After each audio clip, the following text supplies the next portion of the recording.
ఇక ఎస్ఎల్బీసీ స్వరంగంలో చిక్కుకున్న వారిని కాపాడేందుకు సహాయక చర్యలు కొనసాగుతున్నాయి. 50 మంది సభ్యుల ఎన్డీఆర్ఎఫ్ టీం సొరంగం లోపలికి వెళ్లి సహాయక చర్యల్లో పాల్గొంది. మొదటి బృందం ఈ సాయంత్రం వెనక్కి తిరిగి వచ్చింది. మరో 50 మంది సభ్యుల బృందం లోనికి వెళ్ళింది. 100 మీటర్ల పూడిక తర్వాత 6 అడుగుల ఎత్తులో మట్టి రాళ్లతో పూడిక ఉందని చెప్తున్నారు. ఇక ఎండోస్కోపిక్ రోబోటిక్ పుష్ కెమెరాలతో తీసుకెళ్లిన ఫలితం దక్కలేదు. దెబ్బతిన్న టీబీఎం నుంచి ముందుకెళ్లలేక పుష్ కెమెరాల బృందాలు వెనుదిరిగాయి. రేపు ఎన్జీఆర్ఐ బోర్డ్ రోడ్స్ ఆర్గనైజేషన్ నిపుణులు రానున్నారని ప్రభుత్వ వర్గాలు ఈ సందర్భంగా తెలియజేశాయి. और मैं आपको दिखाता हूँ यहाँ से ये जो लाइट जल रही है करीब 150 से 200 मीटर की दूरी है। ये दलदल है, ये मुन्ना कुरैशी जा रहा है, मुन्ना कुरैशी ये दलदल पे गुजार रहा है। ये फॉर्म के रख के और ये रस्सा बांध रही है हमारी टीम इस तरीके से। ये पूरा रस्सा बांध के हम इस रस्से के साथ साथ रस्सा बांधते चले जाएंगे। रस्सा पकड़ के हम ये 200 मीटर की दूरी कवर करेंगे, जो 150 से 200 मीटर की समथिंग है इसकी दूरी।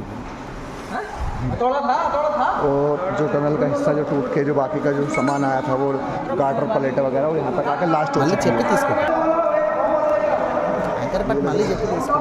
और मैं आपको दिखाता हूँ यहाँ से ये जो लाइट जल रही है करीब 150 से 200 मीटर की। రైట్, ఎస్ఎల్బీసీ వద్ద ఇప్పటికే కొనసాగుతున్నాయి చర్యలు కొనసాగుతున్నాయి. బాధితులని లోపల ఇరుక్కున్న వారిని బయటకు తీసుకురావడానికి అధికారులు విశ్వ ప్రయత్నాలు చేస్తున్నారు. కెమెరా మరియు బృందాలు వెనుదిరిగాయి. ఈ సందర్భంగా బార్డర్ రోడ్స్ ఆర్గనైజేషన్ నిపుణులు కూడా రానున్నారని ప్రభుత్వ వర్గాలు తెలియజేశాయి. దీనికి సంబంధించినటువంటి పూర్తి సమాచారాన్ని మా ప్రతినిధి శంకర్ అందిస్తారు. శంకర్, చెప్పండి, ప్రస్తుతం అక్కడ పరిస్థితి ఎలా ఉంది? ఇప్పటికే దాదాపు 4 రోజులు అయిపోయింది. లోపల చిక్కుకున్న వారిని అధికారులు ఏ విధంగా బయటకు తీసుకొచ్చే ప్రయత్నాలు చేస్తున్నారు? అలాగే దీనికి సంబంధించి కార్మికుల కుటుంబ సభ్యులకు ఏమైనా సమాచారం ఉందా? వారి పరిస్థితి ఏంటి? అక్కడ జరుగుతున్నటువంటి చర్యలు ఎలా ఉన్నాయి? రైట్ సాయిరామ్, అయితే ఈరోజు ఉదయం నుండి అయితే జాతీయ మరియు రాష్ట్ర విపత్తు నిర్వాహక బృందాలు ఏవైతున్నాయో మార్నింగ్ నుండి అహర్నిశలా కృషి చేస్తున్నాయని చెప్పుకోవచ్చు.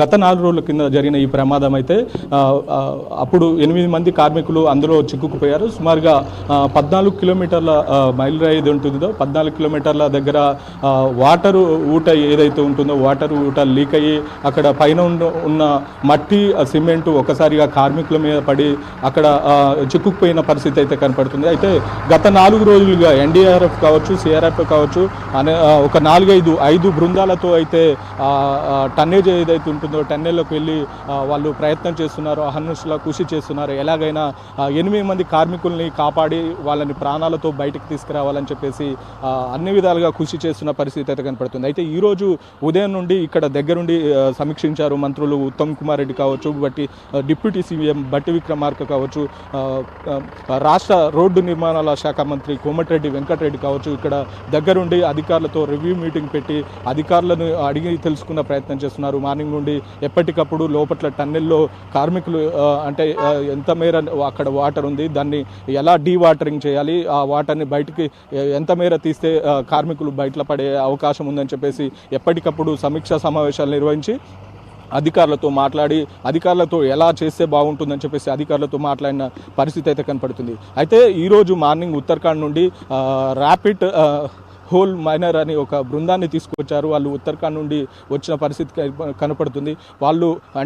వాళ్ళు ఎలకల్లాగా సొరంగం ఏదైతే ఉంటుందో సొరంగంలో ఎలకల్లాగా హోల్స్ చేసుకొని వాళ్ళు లోపలికి వెళ్ళే ఒక ప్రత్యేక బృందంగా పిలుస్తారు. ఇంతకుముందుకు ఉత్తరాఖండ్లో కూడా ఇలాంటి ప్రమాదం ఒకటి చోటు చేసుకుంది. ఇలాంటి ప్రమాదం చోటు చేసుకున్నప్పుడు అక్కడ ఆ బృందం మీద వెళ్ళి అక్కడ చిక్కుకున్న కార్మికుల్ని బయటికి తీసుకొచ్చే పరిస్థితి అయితే కనపడుతుంది.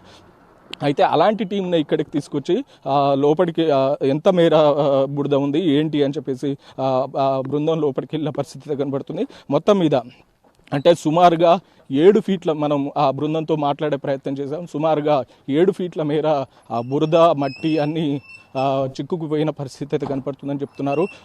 వాటర్ కూడా సుమారుగా 4 కిలోమీటర్ల మీద వాటర్ ఉంది. దాన్ని డీవాటరింగ్ చేయాలంటే బయటికి తీసుకురావాలంటే సుమారు ఇంకా 4-5 రోజులు పడుతుందని చెప్పేసి లోపలికి వెళ్ళిన బృందాలు చెప్తున్న పరిస్థితి అయితే కనపడుతుంది. లోపల ఉన్న 8 మంది కార్మికులు ఎవరైతే ఉన్నారో ఆ కార్మికులు బతికున్నారా లేదంటే ప్రాణాలతో ఉన్నారా అని చెప్పేసి ఒక అనుమానం అయితే వ్యక్తం చేస్తున్న పరిస్థితి కనపడుతుంది. Sairam. Right, thank you very much.